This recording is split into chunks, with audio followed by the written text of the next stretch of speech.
What is up, you guys? T-Ray all day, back for another episode of my Olympique Lyon career mode. This is episode 7 of season 1.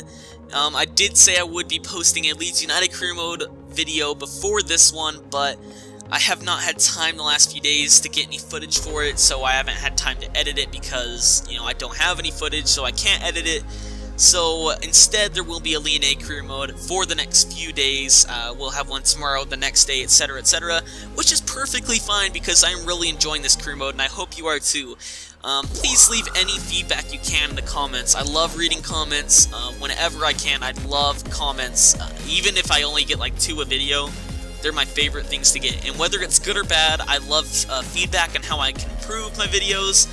And obviously, I know my mic is bad. I know that I need to improve that, but I'm getting one within the next week. And bang, look at that new border. Does that not look snazzy or what? It got ESPN at the bottom and a little graphic on the left side telling you where we stand in the league table, if we've gone up or down, who our top scorer is in all competitions. As you can see, that's Isaac Brizuela with 4, the right winger from Mexico, and our next game, so that you can look forward to that. But if you saw the little animation on the screen showing the Coupe de Ligue little bracket there, you would have saw that we would be playing Saint-Etienne or Marseille if we are able to get past Lorient in this game. I did show that in the last episode, but if you don't remember, that is who we'll play if we do beat Lorient, so a rivalry game is on hand if we can get past them. But you can see there was a foul there in the 37th minute as Lucas Ocampos now steps up to take it. He whips it in. Sarr and Fofana are there, and that's in the back of the net. We are up 1-0 in the 37th minute. It kind of looked like Sarr got it at first, but Fofana was there as well to head that into the back of the net. Looking at the replay here, you can see Ocampos whips it in. Sarr and Fofana both going for it at the exact same time. I honestly thought that goal should have been credited to Sarr. It might have. Look at that right there. Looks like it probably should have been Sarr, but I can't complain. We're up 1-0 against Lorient, and in the 43rd minute now, Isaac Brizuela tries to get it forward. Tabert on the ball. He cuts back. He sends it forward. Brizuela's there. He could take a shot and add to that goal tally. Oh, it goes just wide. You could have had 5 goals, friend. Could have had 5. And the next closest one to Brizuela, I believe, is at, let me think, 2? So he's doing pretty well right now. But we're in the 65th minute as Lorient are on their first attack of the game. Ali Dier now on the ball, just bosses over my defense, sends it in, and Abu Akbar, I don't even know who that guy's name is. I cannot pronounce that, but he's able to head it into the back of the net. 1-1 is the score now. In real life, the other day, he did score 2 goals in the 90th minute to bring Lorient back and draw against Montpellier. I just thought that was absolutely crazy. But we're in the 78th minute as Lucas Ocampos is using that pace and skills to get around the side. Bach is there. He whips it in, and it's cleared away.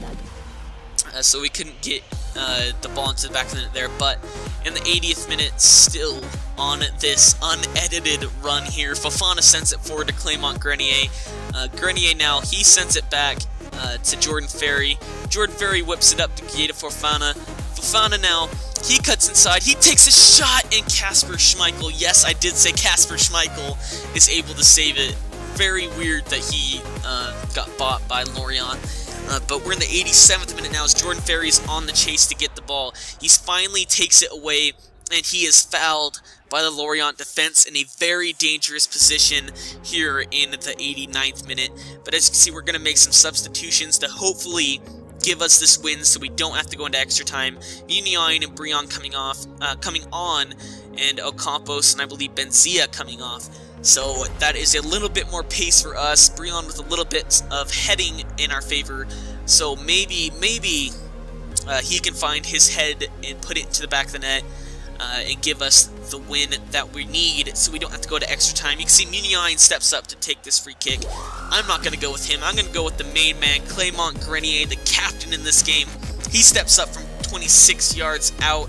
He lines up. He whips it in. That's in the back of the net. What a free kick from Clément Grenier. Godly Grenier, as you can tell from the title. That is why. Captain Fantastic whips it home. And we are up 2-1 in the 89th minute from a fantastic free kick from Clément Grenier. Kasper Schmeichel looks on in disappointment. Look at this right here. The defense jumps, the wall jumps, and it's able to curl into the back of the net. Kasper Schmeichel kind of just punched it up into the back of the net. His reflexes weren't quick enough there. You gotta be like a cat, Kasper Schmeichel. Should have called you Catsper Schmeichel. That was a very bad joke. I'm sorry. Please don't unsub.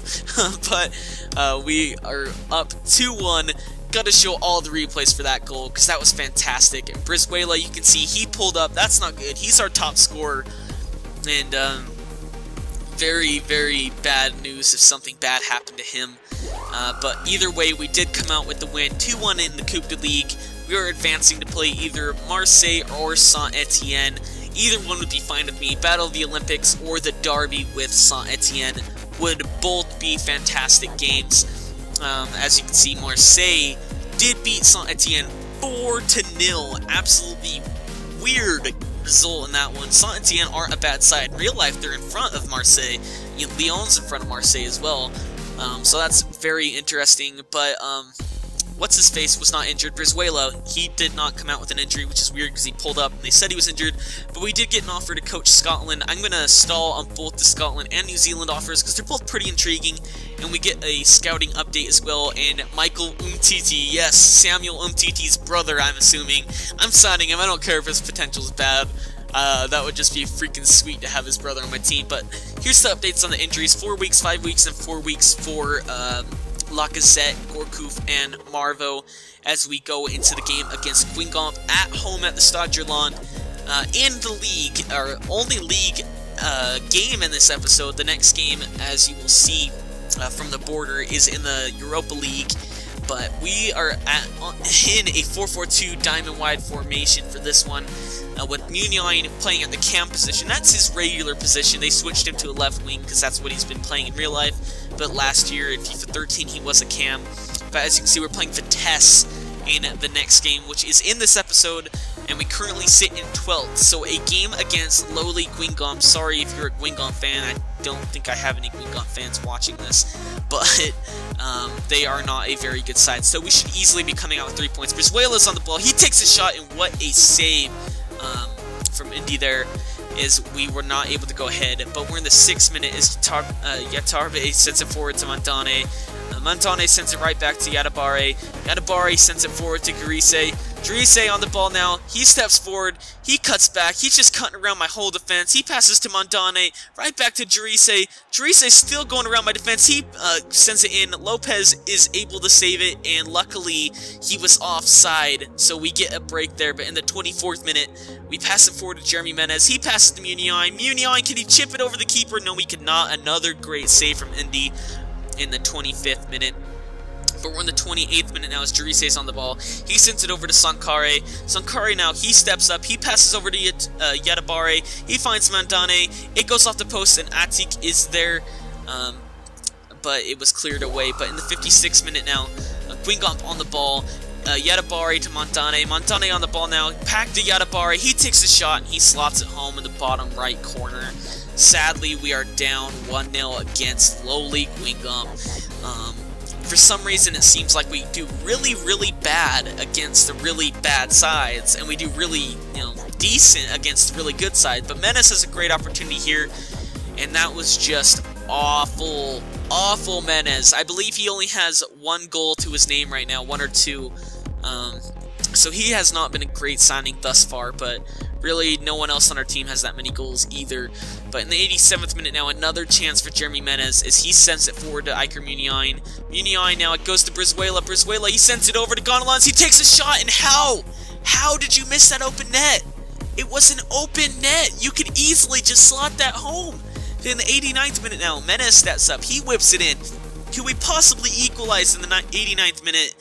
No, we cannot. Brizuela's header goes just wide of the post, and we weren't able to equalize. We did lose at home at the Stade Gerland to a pretty bad side, 1-0, and the board are not too happy about it. They said I need to experiment with the team dynamics and come out with a better result in the next game, which is against Vitesse. Of course, we lost 2-0 to Vitesse and also lost Marvo and Gourcuff in the last game against them. So we basically lost 4-0, losing 2 players for about, 5 months total, and it was just not a great result at home. So I was looking not really. I wasn't really looking forward to this match, because if they can beat me 2-0 at home, I don't think I can do much better away from home. But I'm finally editing my custom tactics, and I finally remember to change who the captain is, etc., etc. But as you can see, we're playing Saint-Etienne. That will be in the next episode, and we have dropped to 14th after that loss to Guingamp, so things are not looking too hot. And you're going to get little news headlines at the bottom as well, telling you the score of the last game. If you skip forward, I don't know why you skip forward, and telling you my opinions on it. But in the 7th minute here, Miguel Lopez steps up. He sends it forward to Muniain. He's going to chip it. What a goal from Iker Muniain. Fantastic effort, sublime effort, and we are up 1-0 in the 8th minute from a fantastic goal, a well-worked team goal. And just a little touch before he was able to lob it over. Just look at this replay right here as Miguel Lopez sends it over. He takes one little touch and then sends it over with his left foot. A great effort from Iker Muniain. But in the 20th minute now, Kaishiev passes to Van Aanholt. Benzia's on the chase. He gets the ball back. He's going to whip it into Grenier, and he sends it just wide. I don't know how you do that, Grenier. That was a pretty bad effort, my friend. But in the 34th minute, Muniain, the goal scorer, is going to push forward. He's being bullied by the defense. He whips it in. Benzia's there, and he tries the bicycle kick, and it goes just wide of the keeper and the goal. But Proper now, Kone, we're in the 90th minute. Kone could not clear. Havanera passes to Proper. Kone finally gets to it and clears it away. But can Vitesse get another chance as Benzia gets dispossessed there by Leerdam? Leerdam on the ball still. He needs to pass it forward if Vitesse are to have another chance. But he did not, and we were able to come out with a 1-0 win in a very intense game. Honestly, I was really surprised that we were able to come out with such a result. It seemed like they did not have the ball in our half for the entire game. It seemed like I dominated possession, which I pretty much did in that game. But this is going to be the end of the episode, guys. So if you liked it, please leave a like, and please comment your feedback. I love feedback. But we will have another Lyon episode out tomorrow, so stay tuned for that. Thank you for watching. I'll see you next time. Goodbye.